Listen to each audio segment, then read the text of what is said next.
തമിഴിയൻസിൻ്റെ ഒരു ഗുണമാണ് അവർ സ്ത്രീകളെ ബഹുമാനിക്കൽ കുറച്ച് കൂടുതലാണ്.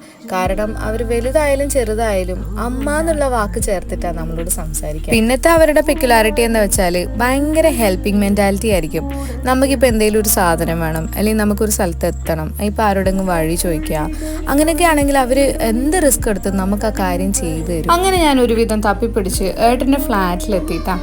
4th ഫ്ലോറിലെ flat. അതുകൊണ്ട് തന്നെ ഇപ്പോഴത്തെ ആരോഗ്യസ്ഥിതി വെച്ചിട്ട് നടന്നു കയറാൻ ബുദ്ധിമുട്ടായതുകൊണ്ട് തന്നെ ഞാൻ അങ്ങ് ലിഫ്റ്റിലേക്ക് കയറി. ഒരുപാട് ട്രാവൽ സിക്നസ് ഉള്ള ഒരാളല്ല എങ്കിലും ചെറിയ ചെറിയ കുലുക്കലും അതുപോലെയുള്ള ബസ്സിലുള്ള യാത്രയൊക്കെ എനിക്ക് ഭയങ്കരമായിട്ട് ഡിഫിക്കൽട്ടി ആയിട്ട് തോന്നലുണ്ട്. ഈ നടന്നു വരുന്ന ആളാണ് ബീനേച്ചി, ഏട്ടൻ്റെ വൈഫ്. തളർന്നു വന്നിട്ടും ഫോണും പിടിച്ചിരുന്ന് വീഡിയോ എടുക്കുന്നത് കണ്ടേരം പോയി കുളിച്ചിട്ട് വാ, വല്ലതും കഴിച്ചിട്ട് വീഡിയോ എടുക്കാന്ന് പറഞ്ഞ ഡയലോഗാണ് നിങ്ങളിപ്പോൾ കണ്ടത്. തറവാട്ട് വീട്ടിൽ ജനിച്ചു വളർന്നുകൊണ്ട് തന്നെ ഇവരൊക്കെ വെക്കേഷന് വരാൻ വേണ്ടി പണ്ട് ഭയങ്കരമായിട്ട് ആഗ്രഹിക്കലുണ്ടായിരുന്നു.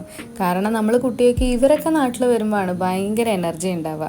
ഞാൻ മുന്നേ ഒരു വീഡിയോയിൽ പറഞ്ഞിട്ടുണ്ടായിരുന്നു, രാത്രിയിലാവുമ്പോൾ നമ്മളെല്ലാവരും കൂടെ ഒത്തുചേർന്ന് മിമിക്രിയും ഓണാക്റ്റും പല കഥകളും പാട്ടുകളൊക്കെ പാടി. അതൊക്കെ ഇപ്പോൾ ഭയങ്കരമായിട്ട് മിസ് ചെയ്യുന്നുണ്ട്. അങ്ങനെ ഞാൻ കുളിയൊക്കെ കഴിഞ്ഞ് ടിഫിൻ അയക്കാനിരുന്നു കേട്ടോ. അപ്പോഴത്തേക്ക് ഏട്ടൻ എഴുന്നേറ്റു. പിന്നെ നമ്മൾ വേഗം റെഡിയായി കോളേജിലേക്കുള്ള യാത്ര തുടങ്ങി. നമ്മളെ ജീവിതത്തിലെ അപ്സ് ആൻഡ് ഡൗൺസിന് നമ്മൾക്ക് കൂടെ നിൽക്കാൻ കയ്യിലുണ്ടാവുന്ന ചുരുക്കം ചില ആൾക്കാരുണ്ടാവല്ലോ, അതിലൊരാളാണ് വിനോദേട്ടൻ. ഗ്രാജുവേഷനൊക്കെ കഴിഞ്ഞ് വീട്ടിൽ നിൽക്കുന്ന സമയത്ത് നീ ഈ കോഴ്സ് എടുക്കണം, ചെന്നൈയിലേക്ക് വരണം എന്നൊക്കെ പറഞ്ഞിട്ട് മോട്ടിവേഷൻ തന്നതും മൂപ്പരാണ്. എത്ര വലിയ തിരക്കിലും മറ്റൊരാൾക്ക് വേണ്ടി നമ്മൾ സമയം കണ്ടെത്തുകയാണെങ്കിൽ അതിൽ പരം സമ്മാനം നമുക്ക് അവർക്ക് കൊടുക്കാനേ കഴിയില്ല.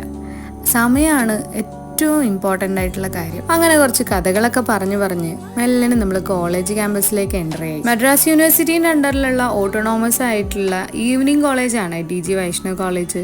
ഇതിൻ്റെ അകത്ത് കയറുമ്പം തന്നെ ഒരു അമ്പലത്തിൽ കയറിയ പ്രതീതിയാണ് ഉണ്ടാവുക. ജെയിൻ കോളേജ് ആയതുകൊണ്ട് തന്നെ പ്യുവർ വെജിറ്റേറിയൻ കോളേജാണ്. അപ്പോൾ സർട്ടിഫിക്കറ്റിന് വേണ്ടിയിട്ട് കുറച്ച് നേരം പോസ്റ്റ് ആകേണ്ടി വന്നെങ്കിലും കുറച്ച് നേരം നമ്മൾ പരിശ്രമം കാരണം നമുക്ക് സർട്ടിഫിക്കറ്റ് കിട്ടിയതിൻ്റെ സന്തോഷമാണ് നിങ്ങൾ ആ മുഖത്ത് കണ്ട പുഞ്ചിരി. ജെയിൻ കോളേജ് ആയതുകൊണ്ട് തന്നെ അതിൻ്റേതായിട്ടുള്ള സ്ട്രിക്റ്റും കാര്യങ്ങളൊക്കെ ഉണ്ടായിരുന്നു.